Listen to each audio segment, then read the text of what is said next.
Model UN. This is also your best chance to understand a little bit about Model UN in general. So I'll give everyone a minute, but please call your parents over. This is really intended for them, right? If you're a current student, feel free to listen in, but it's not any urgent priority.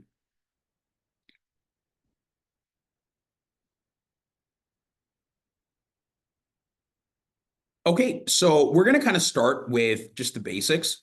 My name is Nirpan. I am the head coach of the Linky Model UN program. I am really excited to be here to talk to all of you today.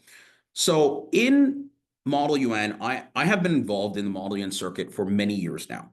I have had the privilege of competing all over the world. And in general, my focus is helping our students kind of become the speakers that they want to be and also learn a lot of the core content they need to learn. Our Model UN program covers a lot. We start with students that are incredibly young, and we train them all the way up until university admissions. We have students that are, sometimes speaking in any public setting for the first time. And we also have students that are seasoned champions that are looking to optimize their application before they apply for the university of their dreams. No matter what situation you're in, we're here to help you. So I want to talk about, again, really basic fundamental work. How do Model UN conferences work? How do they operate? So one of the most fundamental things in Model UN is that it is a little bit different than other public speaking competitions. It is in many ways a group discussion and a group activity.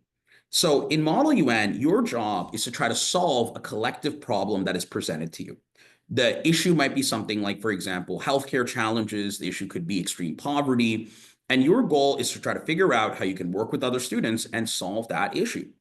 So generally what will happen is you will be assigned a country in advance of a conference. You'll be given a topic, and then your job is to try to find a creative, innovative solution to solve that problem.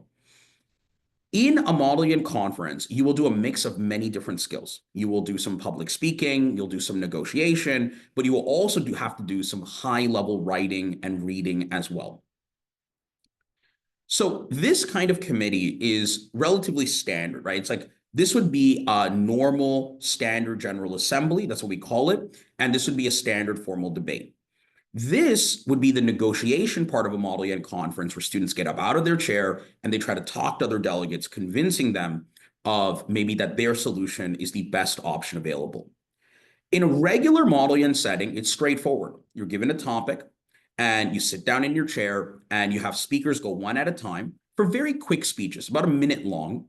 And that means that you will do multiple speeches, in some cases back and forth, arguing about a certain position or trying to find consensus on a certain problem. And in this element, the topic itself doesn't change in any way. The topic begins as, let's say poverty in sub-Saharan Africa. That is all you're going to be covering for until the problem is resolved. And you resolve it by passing a solution. There are other kinds of committees that are dynamic. In these kinds of committees, things are always changing. If, for example, you decide to take an action to, let's say, take military action against a certain group, there can be consequences. There can be responses. So conferences like this are very dynamic and interactive, and things are always changing. So in Model UN conferences, there are generally these type of awards. So the award that everybody is chasing after is we call a gavel. That is a first place award. With the exception of a few conferences like SUN's, best delegate is what, you'll only be one best delegate per committee. And outstanding delegate is what we call second place. Honorable mention is third place. And then sometimes we have what we call a best position paper. Could be a third place award, a fourth place award, or a first place award of its own. I won't go too much into that, but there are some other technical awards that can appear in Model UN conferences. They will usually have a few awards per committee. Committees can range from 20 to 200, and in some cases, you can have up to 400 students at Harvard Model UN, for example. These are generally some of the most exclusive awards, especially at like the international Ivy League level. Although the ratio may not be impressive to some people, these awards are really difficult because people will pour countless hours into preparation and into skill building. And generally, the awards are presented to students who show mastery of many different skills. not just if you're a good speaker, but the reading ability, your writing ability, your social ability, your research ability. All these things play a really critical factor in your ability to win at a Model UN conference. So we have done a lot of competitions, and I'm going to be talking about some of them that we're going to go back to this year. We were at a conference called the MUN Asia Pacific Expo in Beijing earlier last year. So this conference is kind of unique. Normally, when you go to a Model UN conference, there is usually just a single university or single university program that's more accurate that runs it. So for example, if you go to a Yale conference, the Yale International Relations Association, they will organize competitions in the United States and abroad. And that means that when you win at any committee, at any Yale conference, the award will say Yale MUN, and it will be backed by that institution. But in China, for very unique circumstances, they actually have the largest conference in Asia, right? This conference is where many different universities come together. So you'll have Model UN conferences from Yale, from Berkeley, from U Chicago, from Oxford, from McGill, from Boston, and they'll all come together and hold one big expo. So if you're in a committee run, let's say by the Yale MUN program, you could win an award from Yale. If you're in the committee run by the Berkeley program, you can win an award from Berkeley. So this conference provides a very unique opportunity for you to try universities you may have never had the chance to compete in, or university conferences. But it also gives you the chance to have a little bit of flexibility, right? With, if you don't necessarily want to go to a certain conference, you have other options available. But it does pose particular challenges. It requires, I would say, higher than normal prep, because every single sub-conference has its own set of rules of procedure. If you're competing in the Bosman conference, right, Boston University's committees, you have to follow their procedures. If you're in the Oxford MUN committees, you got to follow their procedures. So it does require a lot of extra special prep to make sure you know exactly what you're walking into. This year, we were so fortunate to be the #1 team at that conference by a massive margin. We were the #1 team, I think, with something like maybe 22 awards or more, maybe 25. And the second place team, if I remember correctly, had closer to 4 or 5 awards.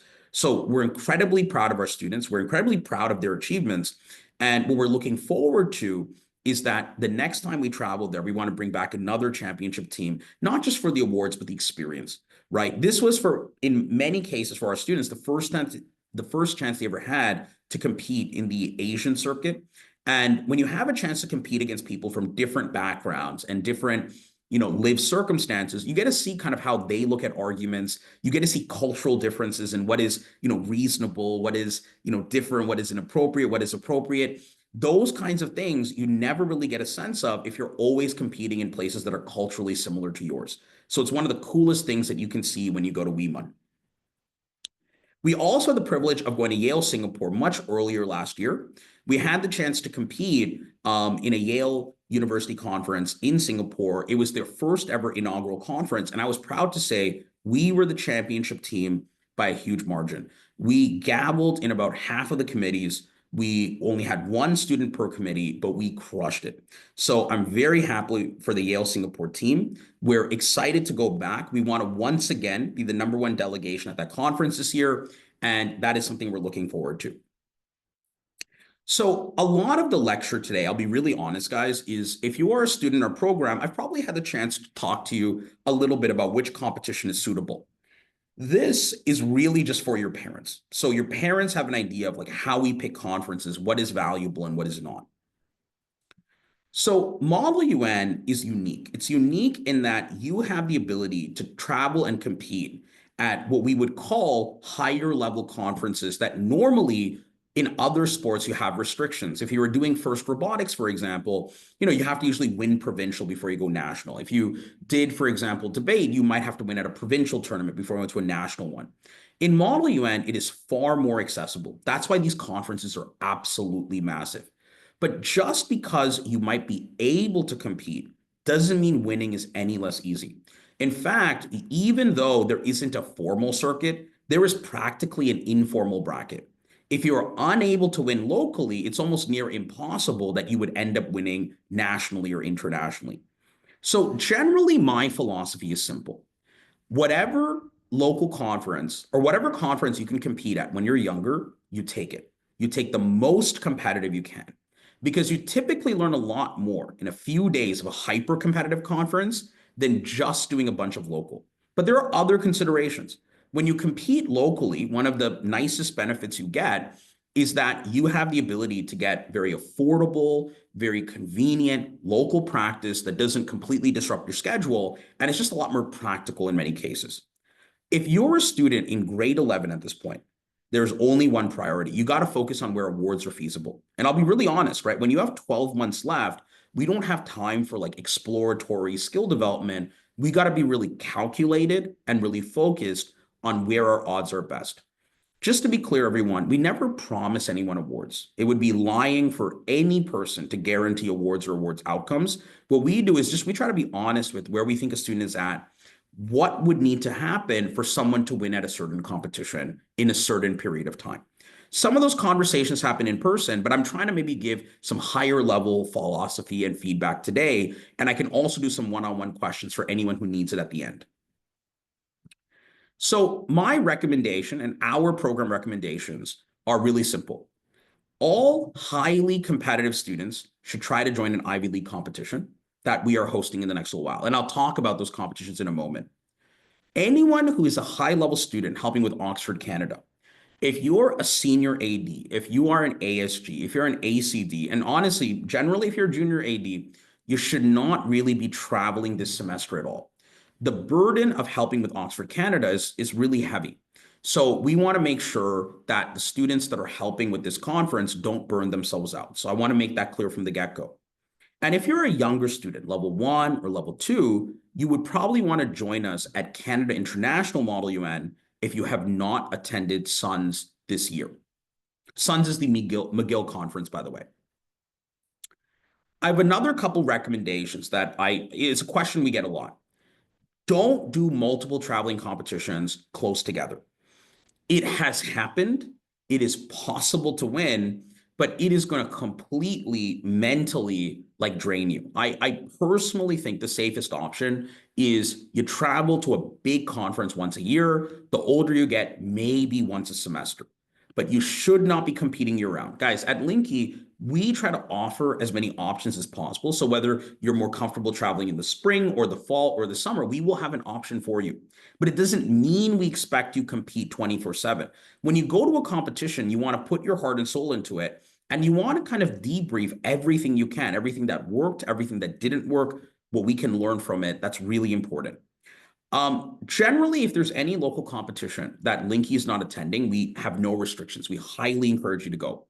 If your school is going to a local competition, we recommend you go with your school whenever possible. And you cannot come with Linky if your school's also going to a conference. If Linky is going to a conference, we generally ask that you compete with us as long as your school isn't going and as long as that's something you're interested in. But I do recommend, and we do recommend that everyone travel at least once per year. It is valuable. It's not a requirement, right? We know it's expensive. So pick and choose the competitions you think are most valuable. But at the very least, if you're completely brand new, we really want you guys competing locally at the very least. I do have to go over a bit of the tryout instructions and some other information. So we're going to go through things one at a time. So for tryouts, a couple of things I want to talk about. We do tryouts at Linky because when we go to a competition, we need to be selective. Not because we're trying to create artificial barriers, because when we go to any kind of competition, we have two major considerations. One, is a student actually ready to win at this competition? That's like really the first question. Is this worth your time and money to go to a conference? Two, is this student in any way a liability for the team? What can happen often is if a student breaks a rule that might not be a big deal in the eyes of most people, but is a severe violation in the eyes of the conference, it can actually get the team disqualified. Model UN, although you win and lose on your own, is still kind of a group activity. What your team does matter, and it does have an impact. So I really want to make sure that whoever we're taking on these teams knows these rules, are prepared, are ready, and in no way would present as a liability. So we're doing this to protect ourselves, protect the student, and protect the team. So our tryouts are going to be taking place next Saturday. And if you qualify, you will be selected to join those teams. The tryouts are going to be taking place next Saturday, January 11th from 10 a.m. to 1 p.m. And that's at Linky, North York. We will also do it at Linky, Mississauga from 7 p.m. to 10 p.m. In advance, you can submit a pre-written working paper. And during the exam, you're going to have a written exam, presenting Q&A, and impromptu simulation. There is a small nominal fee we charge for our tryouts, but that is because all of our tryouts are being marked by our teaching assistants and we compensate them fully. I would like to now share a document with everyone so that they can take a look at the tryout instructions themselves. So I will just share this. If you guys would love to open this up, I would like to link it. So give me just one moment.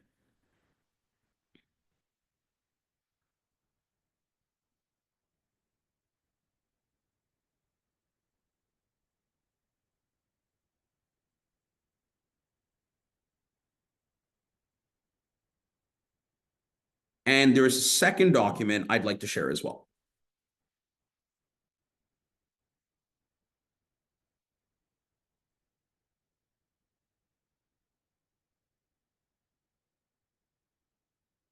So for tryout instructions, you'll get like a formal copy of this when you register for the tryouts. Just admitting some people to the room. So I'd like to talk a little bit about this. Our tryouts, generally speaking, I just want to make sure everyone has a link. Oh, sorry, everyone. People are having a hard time opening the second link. I just want to fix that real quick. Okay, both links should be set to view, so everybody should be able to open them.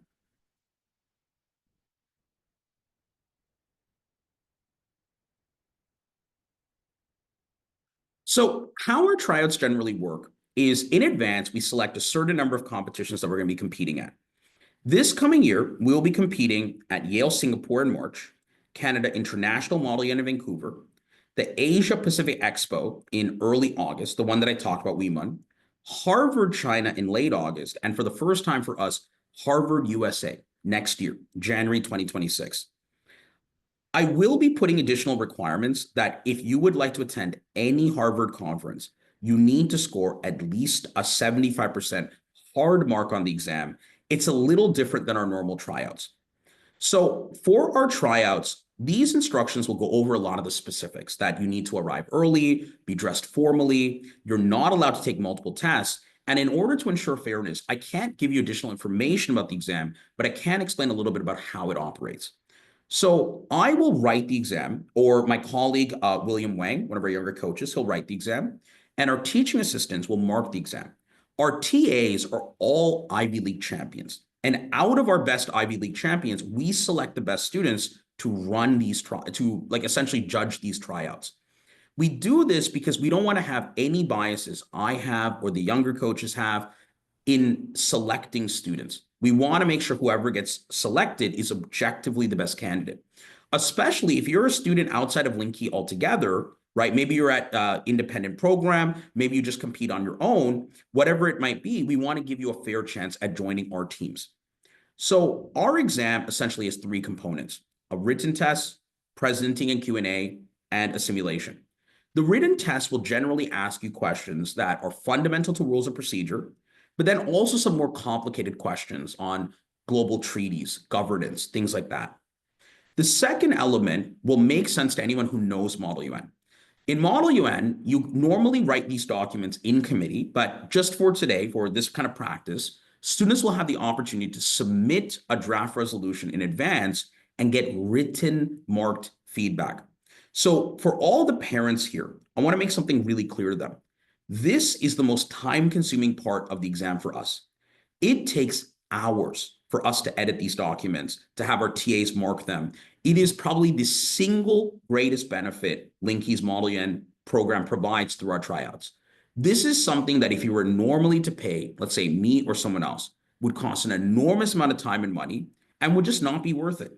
By standardizing this, you get personalized feedback on exactly what you're writing right, exactly what you're writing wrong. It is a really great benefit that every student should take advantage of.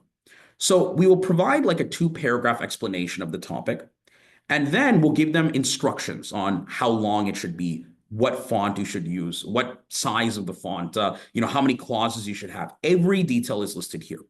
And there is a Google form that they can upload everything into. They have until Friday night at 11:59 p.m. to upload it. And at that point, the call is locked, right? At that point, you are no longer allowed to upload any additional documents. Then there will be a section where you present the papers that have been sent to you. So here you will have every student, right, go into these smaller breakout rooms, and they will have an opportunity to present their paper. They can ask questions to other delegates, or they can, if you're not presenting, you can ask questions to the presenter. And if you are presenting, you get to defend against questions. Students are going to be marked for every aspect of this: what questions they ask, how much they prioritize the right questions, how calm are they in their responses. And this will all be written down and provided back to the student at the end of within about a week of us marking and finishing all the tryouts. So parents and students have written feedback on how their child is doing. And finally, I can also show you here that we will have an ad hoc simulation, meaning students will show up to the exam, they will have no information in advance, and they simply have to start simulating.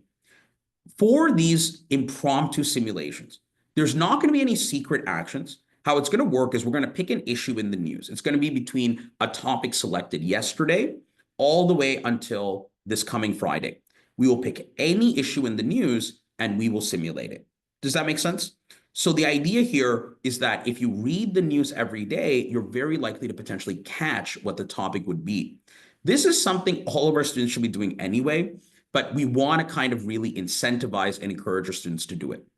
So on top of that, we've provided some excellent resources that students can use if they're unfamiliar with the rules of procedure or other kinds of documents. In general, everyone, we want to select the best possible team, and we also want to select students that are ready. And that's why I wanted to go over this second document. This second document is important because I wanted to give everyone a bit of a disclaimer. A lot of parents in the past have asked me, like, oh, my student did the tryouts and got like a 10 out of a 100. Why are they not good at Model UN or something like that, something along those lines. And it's a complete misunderstanding of what our tryouts are for. When we run tryouts, we are trying to understand where your child stands today. It is not a class test. If you're level 1, we don't mark you differently.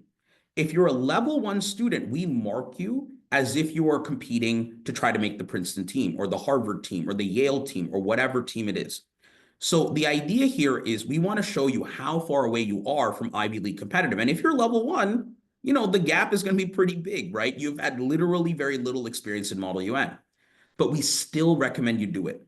When you have the chance to try out against Ivy League contenders, it is an amazing opportunity for you to get a sense of what high-level competition is like. You'll see here later on the list of, who made the team. Out of the 14 students or the 12 students, right, that made the team based on score, even though there was a wide range in performance, that was just the tryout exam. At least half of those students have now won at the Ivy League in the last 6 months after doing the tryouts, right? So our exams generally correlate with people who are able and ready to win at the Ivy League, but in some cases, it might just take more time for others. You'll also notice that we have these protected spots. These protected spots exist for a simple reason. We often have newer, younger campuses where students have just joined for the first time. They might be suitable for a level 4 class or a level 5 or level 3, but they're still relatively new compared to our more established campuses in Mississauga, for example. So we try to guarantee at least 1 to 2 spots for our newer, younger campuses to kind of help support them as well. So generally for these upcoming competitions, with the exception of Harvard, we will guarantee at least 1 student from each campus will make the team. And we think that that's just the way to kind of help support every Linky group. We will also release statistics. This is something I think parents should take a look at because these statistics will give you an idea of how your child is performing relative to everyone else. You will see them compared by level, compared by location, and compared by grade. But keep in mind, some of these students that were doing the tryouts, they might be in grade 6, but they've already competed nationally and won nationally. So I don't want parents to get too upset if they see someone young doing well. One of the amazing things about Link Key is we have some of the youngest, most competitive, world champions in many different conferences, right? Some of the youngest students to win at Harvard World One, Harvard Dubai, Harvard, any Harvard conference, many Yale conferences, many conferences around the world. We are record breakers. We were, I believe, officially the youngest student to win at a Cornell conference earlier this year, right? So the thing is that in general, we are a fairly competitive team. So I wouldn't take the scores to mean anything negative. It's just useful to keep track. But the most useful thing is to compare performance over time. When you have a chance, we strongly recommend you read some of these questions. These were intended for Princeton, but will apply for Harvard and for our China conferences relatively soon. So for example, like I really want to make sure parents don't think that because a student isn't doing well in the tryouts, that they're not doing well in Model UN. We also definitely haven't covered all material before. We just want them to get exposure to this higher level of competition, but just in-house, in a friendly and safe environment. And other than that, there isn't too much more. I wouldn't say, I think that from this point on, that covers most of the basics. I think most of the parents will want to have questions specifically to their child, and I'm more than happy to answer it. The last thing I want to mention before we wrap up this seminar and presentation is I am also very excited to see that this coming tryouts, for any people who are new and maybe more new to Linky, one of our longtime students or former students, his name is Shane Sun. He graduated from our program 4 years ago. He was a world champion in his time. He may not have had the chance to compete at as many Ivy Leagues as we do today because our program was small. He was probably one of the best students we have ever produced. He is a fourth-year university student. He's going to be going off into investment banking, in September, in the fall, but he is coming to be a teaching assistant. He is going to help us out with tryouts for this upcoming exam. So if you would like to get feedback from a fourth-year university student, somebody who has been through our program, who has been established with us for a long time, it is a really cool feeling to have somebody like that come back and visit our Model UN team, right? And it kind of just shows how tight our community is. So if you would like to get feedback from someone like Shane Sun, you will have that opportunity taking place next week, Saturday. So again, I am really thankful that he's able to come out. I'm also thankful for everyone who came out today. We really want to keep today's meeting short because I just want everyone to know that the tryouts are meant for everyone.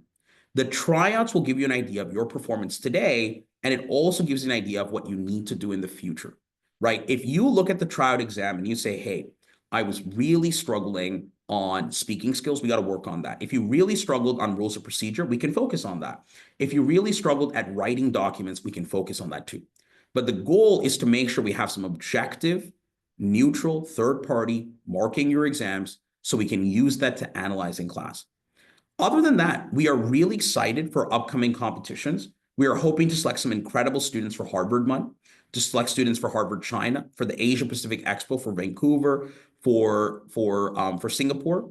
But also, I would like to mention that there will be another tryouts later in the spring. So if you would like to join us at Princeton, maybe Cornell next year, and other competitions, we'd like you to do so. The last thing we'd like to mention to everyone here is there is one other competition we would love for you to join. And I can open it up right now. For anyone who is relatively new to Model UN or hasn't heard yet, because we have a big program, we would love for you to join a conference that Linky is helping host. Linky is working as a local partner for Oxford Global. They are the organizers, the founders of Oxford MUN. They have been around for a very long time. We want to work with them, and we are working with them to host what we believe is probably going to be one of the flagship conferences of Toronto. We are going to have a variety of committees available. We're going to have 10 different committees. We have some incredible things lined up. We will have committees that are standard general assemblies, technical specialized agencies, some incredible large-scale, exciting crisis committees. This is a really good chance for everyone to get high-level international experience right here at home. This is a nonprofit event, but one of the reasons why we're running this is we want to make it more accessible for people to get these international experiences without necessarily always having to fly to another country or doing something like that. So we have an incredible team of students helping to support Oxford Global and running this conference. We're really excited for kind of the future of our relationship with more famous conferences worldwide. And if you're a Linky student and you register on the Linky portal, there will be additional perks coming your way. We'll be releasing announcements saying that anyone, and if you'll register now, you'll still get this, you'll get extra additional training in person at Linky for free if you sign up for Oxford MUN Canada. So that is just an extra perk we are offering to anyone who signs through the Linky portal. So we'd love to kind of give you guys those benefits, get you guys ready. We can't give you any secrets. Don't worry, guys. That's still going to remain an Oxford MUN secret, but we can help cover the basics if you're newer to MUN and you need more support. Anyway, thank you so much, everyone. I'm going to link this in the chat, and then I'm going to take questions from the audience. Any questions you have, they can be personal, they can be private, but I'm more than happy to help answer questions. So I'm just going to link Oxford MUN into the Zoom chat, and that's about it. Thank you, everyone. So if you have any questions, I can start taking them now. You can throw them into the chat.